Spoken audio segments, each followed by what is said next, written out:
Hi friends, so in this video you will learn about a very important Git utility called Git Stash.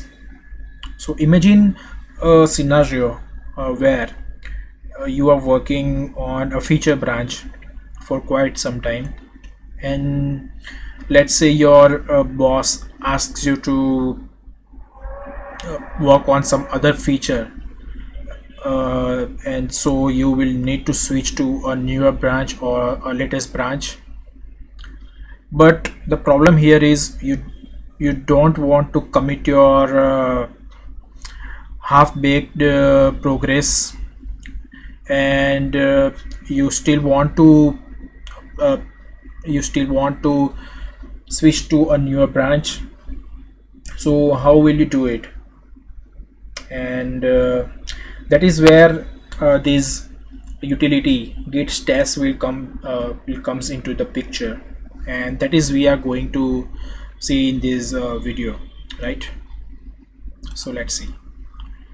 So if you can see, I have a directory called test, and it is a Git repository, and currently I am on a branch called new branch. And if I will show you the status of this branch,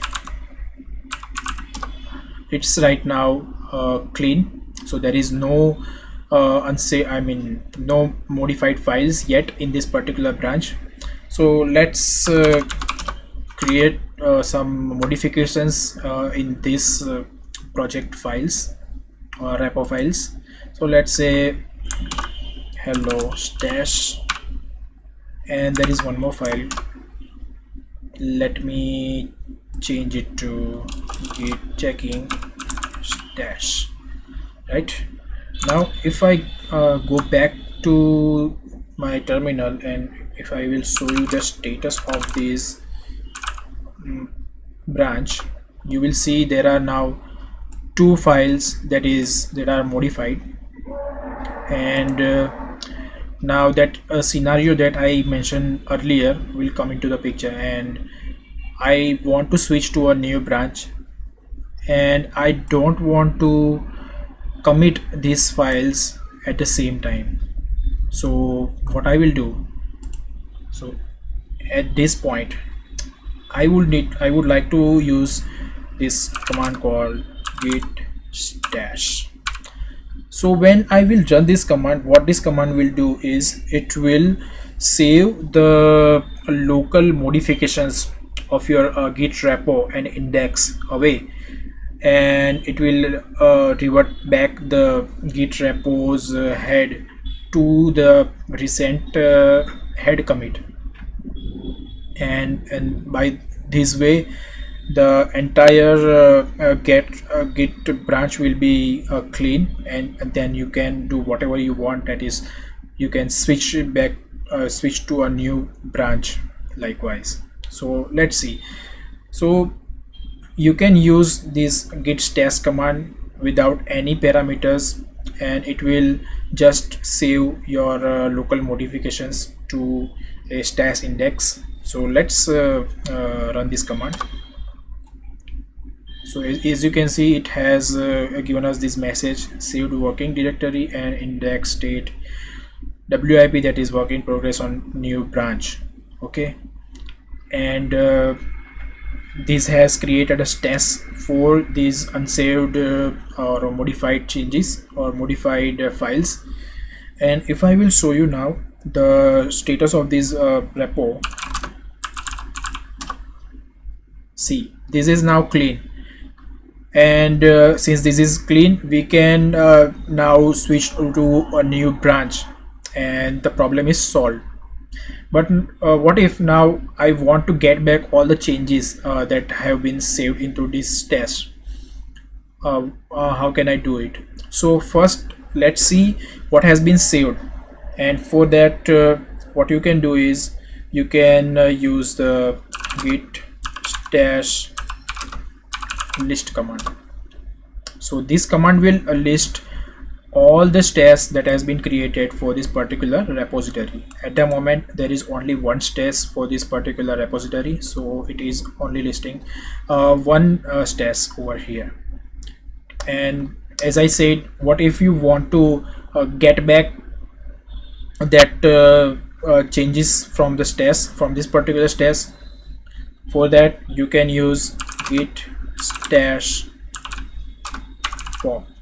So running this command uh, will restore all the recent modifications, or restore all the changes from the recent stash.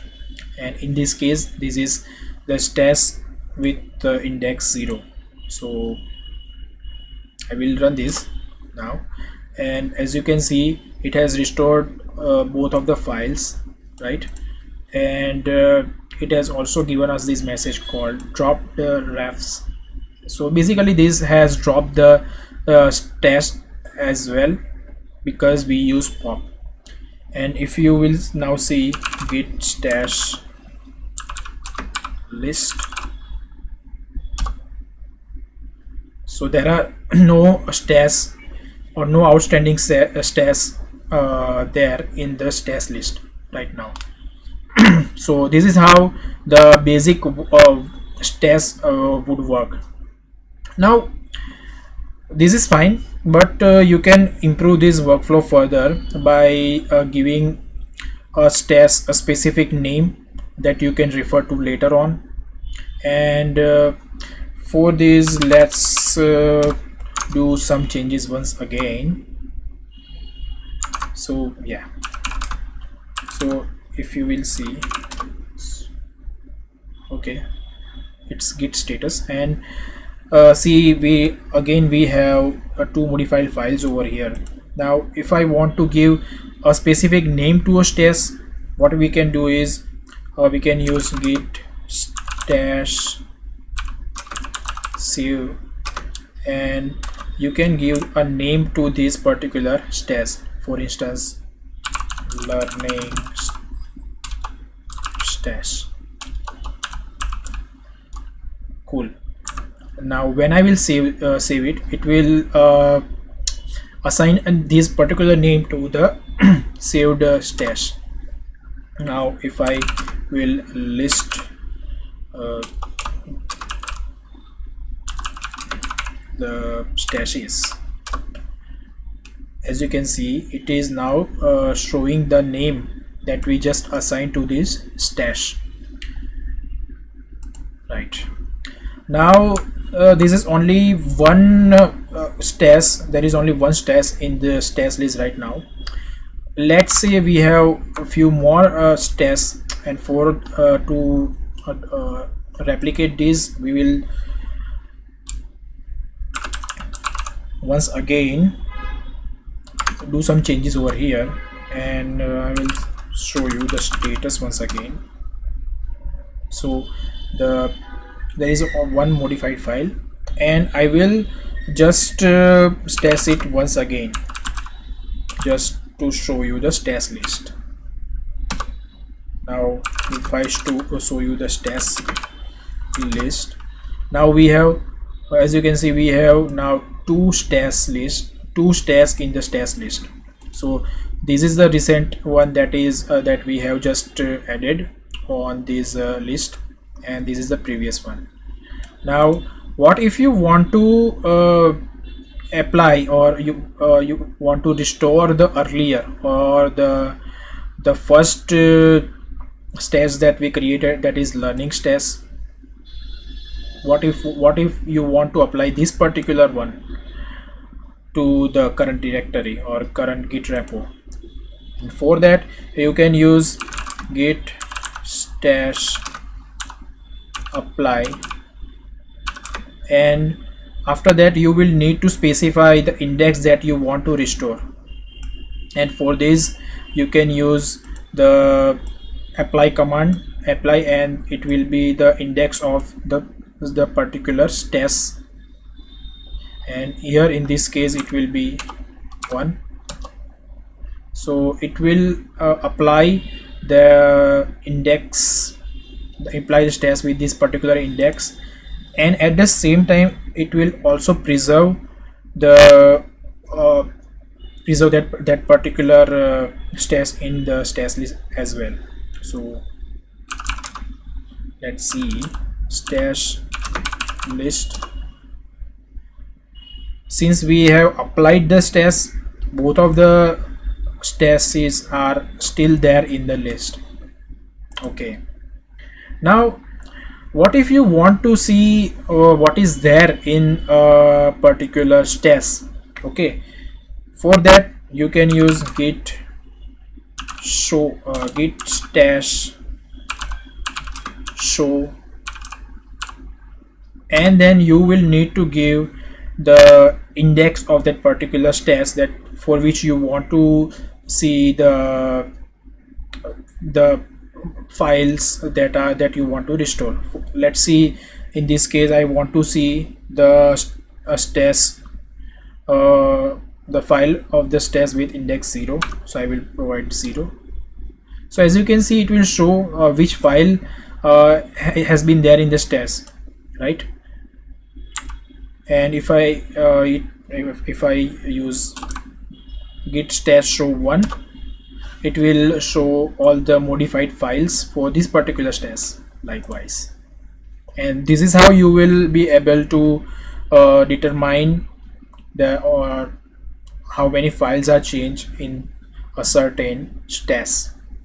Now if you want to clear the list, stash list, you can use git stash